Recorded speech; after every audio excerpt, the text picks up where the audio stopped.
Hey there, my name is Samantha. My boyfriend Andy and I had only been dating for a few months when he took me by surprise one evening. "Marry me," he beamed, opening a small box to reveal a sparkling ring. "Yes," I smiled as he slipped it on my finger. He made me very happy, and he got on well with my 3 kids, so I was excited. I announced our engagement on Facebook. A few days later, a message appeared in my inbox. From a woman I didn't know. "Just a warning. Andy likes younger women," she wrote. "He'll end up leaving you for one." "Who the hell is this?" I demanded, showing Andy the message. He rolled his eyes. "My ex," he said. "Ignore her. She's just bitter." I believed him. In time, we married in our local registry office. I wore a beautiful white dress with a sparkly tiara and felt like a princess. Not long after, Andy came home one day and told me he'd invited one of his customers over for dinner.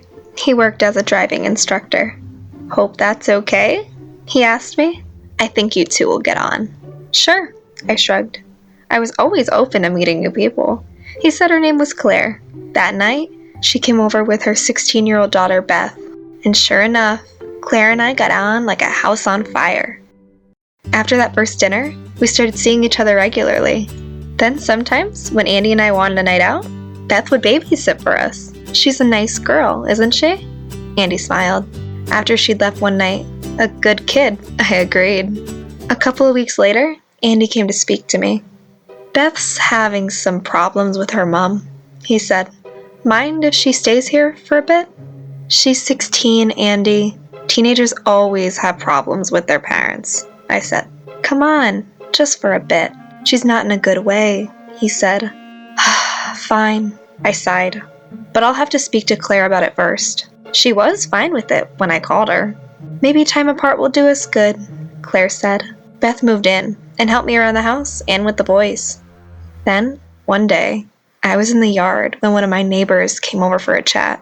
"Beth and Andy are very close," she said. The way she said it implied she thought there was more to it. "Are they?" I asked. "She follows him around like a puppy dog," she said. After that, I paid more attention. She was right. Beth was like Andy's little shadow. I assumed she saw him as a father figure. There was a 28-year age gap between them, so I was sure there couldn't be anything more to it. But then, one morning, when I was in the bedroom, when my 8-year-old son came bursting in. "Mommy, I need to tell you something," he said. He made me come down to his level and then whispered, "I saw Beth and Andy kissing." "What?" I yelped. "They were kissing behind the lounge room door," he said. He looked worried, and I knew he wasn't lying. Jumping up, I stormed downstairs. "Andy, Beth," I barked. "I need to speak to you both now." They appeared, looking flustered. "Tyler has just told me that he saw the two of you kissing," I said. They both burst out with laughter. "What a load of rubbish," Andy said. "He's old enough to be my dad." Beth giggled. "Precisely," I said, glaring at her. "But why would he lie?" "Probably just for attention," she shrugged. "And you fell for it," Andy laughed. Fuming, I stormed upstairs. My son had no reason to lie. Over the next couple of weeks, I kept my beady eyes on them. I noticed the looks they flashed at each other, and that their phones would often be pinging back and forth, as though they were exchanging messages. Then, one night, Andy left his Facebook up when he went out of the room, and I couldn't resist a peek. Sure enough, there were messages to Beth. "You look so hot today," one said. "I can't wait to be alone with you," said another. I felt bile rise up in my throat. How could he be doing this with our teenage babysitter? When Andy came back, I exploded. "How could you?" I raged. "She's 16! You're disgusting!" He denied it, even when I told him I'd seen the Facebook messages. I'd had enough. "It's best you leave," I said. "You're the one ending the marriage. You leave," he retorted. I was gobsmacked. Was he kidding? "I'm ending the marriage because you cheated on me with a teenage girl," I raged. "I also have 3 kids to think of." Finally, he relented. but took the bed and the microwave with him. So petty. Once he'd gone, I confronted Beth. "You'll be happy to know Andy and I are over." "Why would I be happy?" she said. Playing dumb, I didn't want to be too hard, as she was vulnerable. But I was thankful when I noticed the next morning that she'd packed her stuff. I knew where she was going. Silly girl. Sure enough, a few weeks later, I heard she was staying in a caravan with Andy. When word got out about what happened, the whole town turned against them.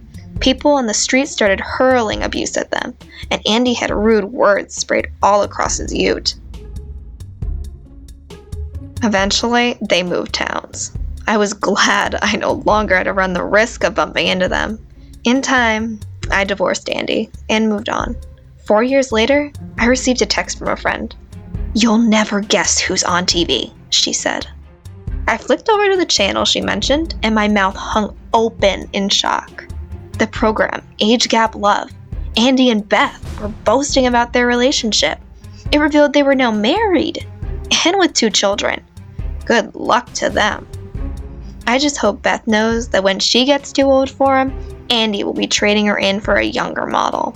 It's just what he does, the rat. Andy claimed the marriage fell apart because Samantha rekindled her relationship with her ex, which she denies. He said, "Samantha reported us to the police, to which no action was taken due to no evidence. This shows I did nothing wrong, and neither did Beth. We married when she was 18. Perfectly legal." What's your story? True Tales wants to hear it. If you also have any such moment, you can share it in the comment section below. Hit the like button if you liked my story. Subscribe to this channel to watch more such videos and press the bell icon for more updates.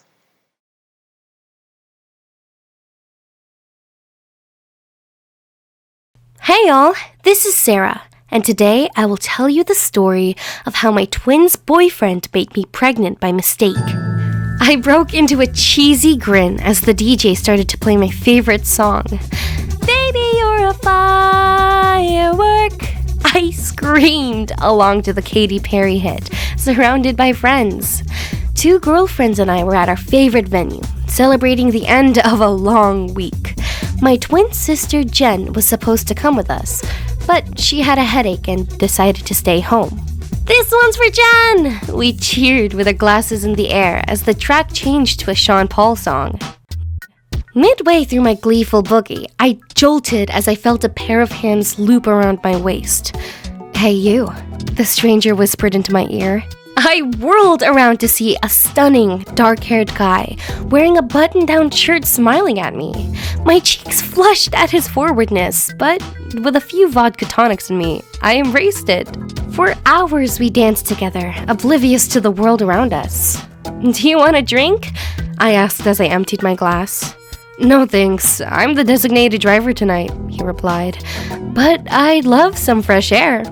I followed him off the dance floor and we spilled out of the club and onto the street. I leaned against a wall as he drew a packet of cigarettes out of his pocket and lit one up. The chemistry between us was undeniable, even if we had only just met. Once he had finished his cigarette, he pulled me in for a pash. "I've been waiting to do that all night. Come with me. Let's go somewhere more private." Butterflies fluttered about in my stomach in anticipation as he led me off to a side street where he unlocked a red Holden Commodore. He opened the back door for me. "After you," he said, and waved me in. In the car, things heated up quickly, and it wasn't long before we'd ripped each other's clothes off and made passionate love. The windows steamed up around us, and I tried not to think about what anyone passing by might see. Once it was over, I went to put my clothes back on. "I can't believe we haven't done this before," he laughed. I wasn't sure what he meant by the comment, but I brushed it off. When we stepped out of the car, I decided to go home while he was going back to find his friends in the club. He pulled me in for a hug and kissed me on the head. "See you later, Jen. Don't wait up," he said, before pulling away and strolling back up the street. I stood in stunned silence as I watched him walk off. Did he just call me by my sister's name? It suddenly dawned on me that the guy I had just slept with had mistaken me for my identical twin, Jen. We looked exactly the same, but her hair was shorter than mine. People mistook us all of the time. She too was a regular at the nightclub. I'd been too tipsy to even consider this as an option. I thought he just liked me. When he was being forward, I assumed he was just confident, but he thought I was someone he knew. I was mortified. Tears streamed down my face as I walked home. Jen had mentioned a boy she was seeing that she met at the club, but I never put two and two together. I had made a huge mistake, and I couldn't even tell Jen. It would break her heart. When I got home, I buried my head in my pillow and wept myself to sleep. The following day, I swore that I would keep the tryst a secret and never tell another soul what happened. As the weeks rolled by, I tried to put the whole ordeal behind me. "Where did you sneak off to the other night?" a friend of mine asked. "Oh, I wasn't feeling too well, so I decided to go home," I lied. When she asked me if I was free to go for another night out, I checked my diary. As I scanned the dates, it dawned on me that I'd missed my period. I was 5 days late. My heart thumped as I raced to the chemist to pick up a pregnancy test. Surely I wasn't pregnant. When I got home, I peed on the stick and spent 2 agonizing minutes waiting for the result. As it came up, I let out a wail. It was positive. I hadn't slept with anyone since the boy in the club. His name was Jono, and he and Jen had become an official couple. How had I gotten myself into this mess? I decided I would tell people half of the truth. I would say that I slept with a guy after a night out at the club, but I didn't know his name. At the time, that was true. The following day, I knew I had to tell Jen. When I got to her house, I fumbled nervously with my sleeve as she answered the door. "Jen, I'm pregnant. I slept with a guy on a night out, but I don't remember his name. It came out of my mouth like vomit." I looked down at the floor, ashamed. I didn't want to see the expression on her face, but she was so supportive. "Sarah, that is amazing. You're going to have a mini-me running around. I couldn't be happier for you," she said. Her encouragement felt like a knife to the heart. She was being lovely, but I was stabbing her in the back. As my pregnancy progressed, her relationship with Jono went from strength to strength. They even planned to move in together. When she introduced us, I pretended I'd never met him. Every time I saw Jen, the truth was on the tip of my tongue, but I could never muster the courage to tell her. I wished she would just dump the guy so that the issue would just go away. But that didn't happen.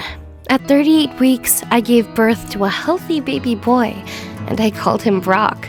One thing I know is that I can never tell anyone who the father is. From the moment Brock was born, I fell in love, and he brings meaning to my life. For now, Brock and I have each other, and that is enough. What's your story? True Tales wants to hear it. If you also have any such moment, you can share it in the comment section below. Hit the like button if you liked my story. Subscribe to this channel to watch more such videos, and press the bell icon for more updates.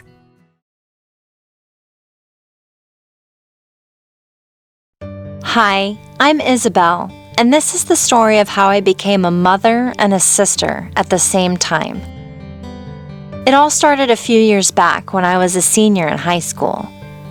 In the beginning of senior year, a boy named Kevin transferred into our class. His dad had just gotten a new job, which required his family to move to my city. I remember thinking he was cute when I first saw him. He was one of those silent types who would listen more than they would speak. Eventually, we got to talking, and I started growing more and more attached. He would often catch me staring at him in class, and he would give me a knowing smile, as if to say, "I feel the same way." We started dating not long after, and those first few months were one of the happiest moments in my life. Kevin was one of the kindest people I've ever met. He would take me out to dates and movies, and he treated me like a princess. My mom loved him too. She would have no problem with me being out late at night as long as she knew Kevin was with me. My mom and I have always had a very special relationship. To me, she's not just a parent. She's also my sister and best friend. My mom is pretty young. See, she had me when she was just 18. She had met my dad in college and they got married when they were still students. She tells me it was one of those times when you just know that he's the one. Unfortunately, my dad was not long for this world. He died in an accident a year after I was born. When I was 14, my mom met Alan, and I could tell by looking at them that they loved each other dearly. He was a widower like my mom and had no children of his own. My mom had met him on a dating site, and after the first date, she came back home with a radiant glow on her face. I was so excited for her. I knew better than anyone how hard she had worked to raise me as a single mother and the struggles she had endured. She deserved to be happy, and what made her happy was Alan. Pretty soon he became an important part of our lives. A couple months into my relationship, I started feeling nauseous, and I was tired all the time. One day I was looking in the mirror, and I noticed that my breasts had grown bigger. That was when it hit me. A million thoughts ran through my head. I was scared, confused, and mortified all at the same time. I was only 18, which also happened to be the same age as my mother was when she had me. After I confirmed it with a pregnancy test, the first thing I did was call Kevin. I told him we need to talk. Poor guy, he thought I was going to break up with him. I sat him down and told him that I was pregnant. For a second, I could see a range of emotions flutter through his face, and I was reminded of why I had fallen for him in the first place. He was just like me. His hesitation was only momentary, though, as he immediately told me that he would support me all the way through our shared ordeal. If I haven't mentioned it yet, let me just say how lucky I am to have someone like Kevin who loves and cares for me deeply. The next person I told was obviously my mom. I gently approached the subject while making idle conversation. The minute she heard it, tears welled up in her eyes. She just looked at me and started crying. For a long while, she did not say a word and just kept sobbing with her hands in her face. I was utterly confused. Was she angry? Disappointed? Or were these tears of joy? And that is when I noticed her figure. She had gained weight, and like me, her breasts had become swollen. My worst fear came true when she told me she was pregnant as well. I was outraged. I thought to myself, how could she do this to me? I had been counting on her being there for me through my pregnancy and afterwards. But how could she do that when she would be taking care of her own child? My little sister. And that's when I realized how selfish I was being. After all she'd done for me, my mom had every right to be happy. Then I started crying as well. We hugged each other tightly and we both cried for a long while. So there we were, two pregnant women. What I initially thought of as a complication turned out to be a blessing in disguise. My mom and I were there for each other through every step of the process. We did all our shopping together. We went to the same doctor, and we even craved the same junk food. It was a unique yet blissful experience, and it helped a lot that my mom had already been through it once before. My little girl was born 2 days before her aunt. 2 years later, they both look so much alike that anyone would mistake them for sisters. My mom and I take turns watching over them so that she can spend time with Alan, who has now become my stepfather, and I can have more time alone with my beloved Kevin.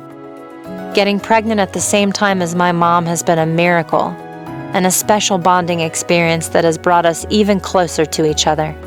All of this has taught me that there's definitely light at the end of every tunnel, and what may initially seem like an obstacle might just be the best thing that has ever happened to you.